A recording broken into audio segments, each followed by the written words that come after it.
சொன்னதுக்கு எனக்கு உனக்கு நல்ல முடிவு வரும்பா, நீ போ, உனக்கு எல்லா மரியாதையும் செய்யறேன்னாங்க. ஏசி சார் என்கிட்டே சொன்னாரு, ஊர் நாட்டாம எங்களுக்கு சொல்லுங்க, எங்க வீட்டு பெரியாருன்னு சொன்னேன். ஊர் நாட்டாம கிடையாது, என் சொந்த மாமன் பொண்ணு, மச்சன பொண்ணு.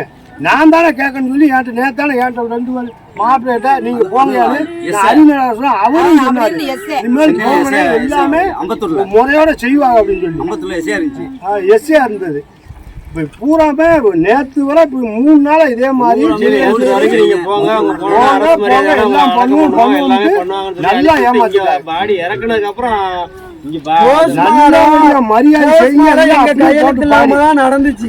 போஸ்ட்மார்டம் நாங்க சிஹெச்சுக்கு போறதுக்கு முன்னாடி அவங்க பண்ணி வச்சுட்டாங்க.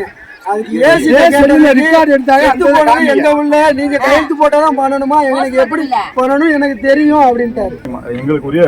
எங்களுக்கு டவுட் இருக்குது. இப்போ நாங்க பாடி வந்து காலையில் நாங்க வாங்கிட்டோம்.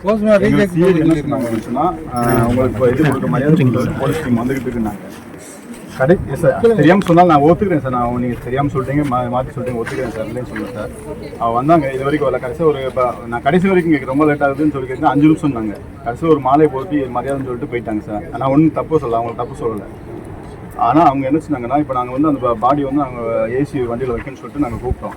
வண்டி ஏன் சார் இங்கிட்டு 2 போலீஸ், ஊருக்குள்ள இங்கிட்டு 2 போலீஸ், இங்கிட்டு 2 போலீஸ், சுகாட்டு பக்கத்தில் எந்த ஒரு காமன் வண்டி வரக்கூடாதுன்னு சொல்லி உங்கள் டிபார்ட்மெண்ட் வந்து இது பண்ணி போட்டுங்க சார்.